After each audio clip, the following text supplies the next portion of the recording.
So ngayong araw mga kapatid ay pupunta tayo sa Lucky Star. Meron tayong i-review yung bagong motor doon, no? So abangan po natin yan. So kung bago ka pa lang sa aking channel, please subscribe sa aking channel. And then click mo na rin yung notification bell para updated ka sa mga sunod kong video. So God bless po, stay tuned. Shall we have breakfast together? Lucky Blood.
So ito po mga kapatid yung bagong motor ng Lucky Star na LS103 version 3, no? So kung titingnan natin, so may pagkakahawig siya, no, sa Suzuki Smash 115, no? Yan, kahawig na kahawig siya, no? Yan, pero Lucky Star po yan. So may logo ng Lucky Star. Yan. Dito meron din. So lipat tayo dito mga kapatid kasi malakas ang ulan, no? Yan, lipat tayo sa loob dahil may bagyo. Pero kahit may bagyo, tuloy pa rin tayo sa pag-vlog para sa inyo mga kapatid, no? Tapos itong i-review natin ay glossy blue. Yan, glossy po yung kulay niya. Then yung decals niya, yan. So marami po silang available na kulay, no? Yun, kulay red yun. Then meron pa dito kulay white. Yan. So marami silang kulay dito. LS100, no? So tingnan natin mga kapatid kung ano yung meron sa motor na to. So sa itsura mga kapatid ay kuwang-kuha niya mga kapatid yung Suzuki Smash 115, no? Sa mga naghahanap ng forma ng Suzuki Smash, ito po available dito yan sa Lucky Star, pero magkaiba sila ng presyo. So mas mura to mga kapatid. Okay, tingnan natin mga kapatid yung mga materials na ginamit dito sa motor na to. So mukhang okay din, no? Maganda rin siya. Tapos sa switch ng ilaw, okay din, no? Yung kanyang high and low, turn signal light, yan, busina, and then choke, carburetor type pa rin, and then yung kanyang electric start, ito yung bukasan ng ilaw, yan, and then yung throttle, so okay din, no? And then yung preno sa harap. Okay, so semi-automatic din to mga kapatid. May cambio siya pero walang clutch.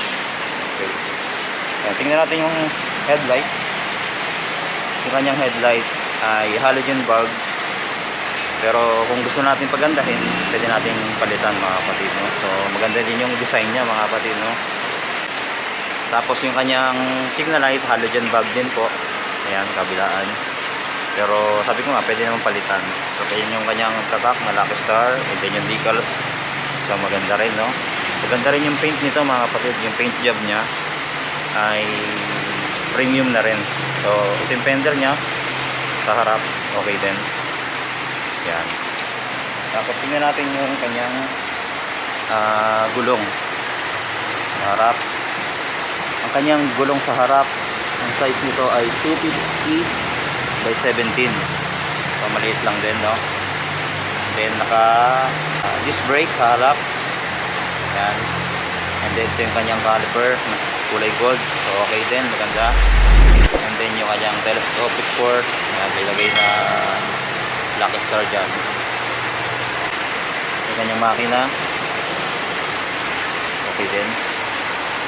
And then ito yung ano niya sa engine oil dito. Yan. So ang engine oil capacity nito ay 0.8 liters, no? So okay din yan. Tapos kanyang preno sa likod. Yan. Tapos may kickstart. Okay din yan. Tapos ito yung kanyang susian, no? So maganda rin yung susian nito mga kapatid dahil meron siyang anti-theft. And then yung susi niya maganda din, no? Yan, no? Makikita natin. Maganda rin yung pagkaka-design, no? Then sa kanyang panel, so ito nakalimutan natin, ay analog po. So pareho-pareho din talaga sa Suzuki Smash, no? Yan, analog. Andito yung kanyang speedometer and odometer. Then yung turn signal light, si-signal yan dito. And then yung cambio niya 1, 2, 3, 4.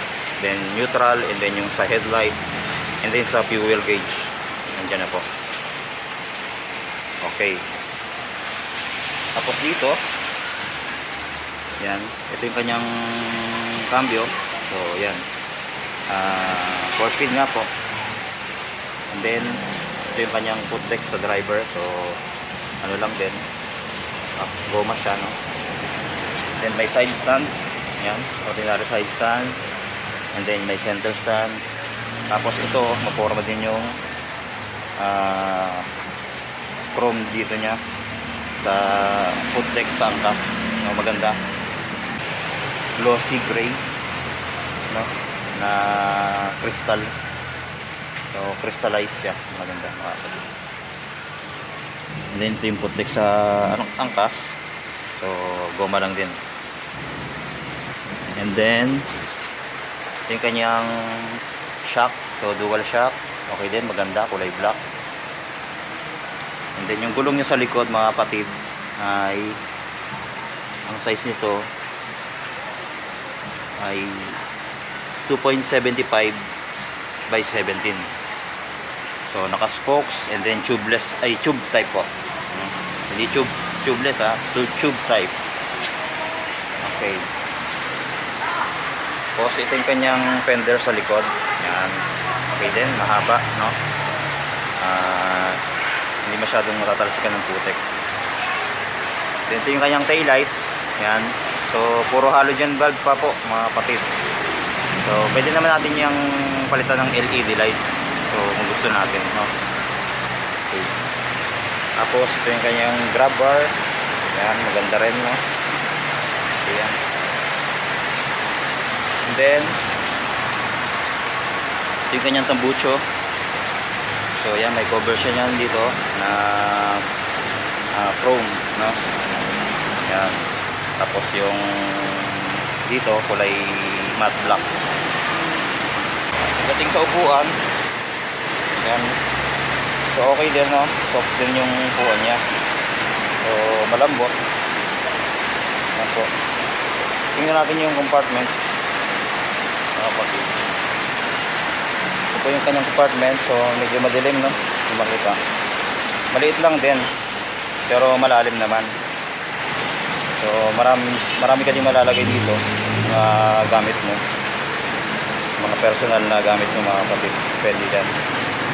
Tapos yung kanyang tank, ang fuel tank capacity dito ay 3.5 liters po yung pwedeng ilagay sa kanyang tank capacity. So sa mga gustong mag-avail mga kapatid, ay punta na po kayo dito sa Lucky Star Santa Cruz, Cubao, Pampanga.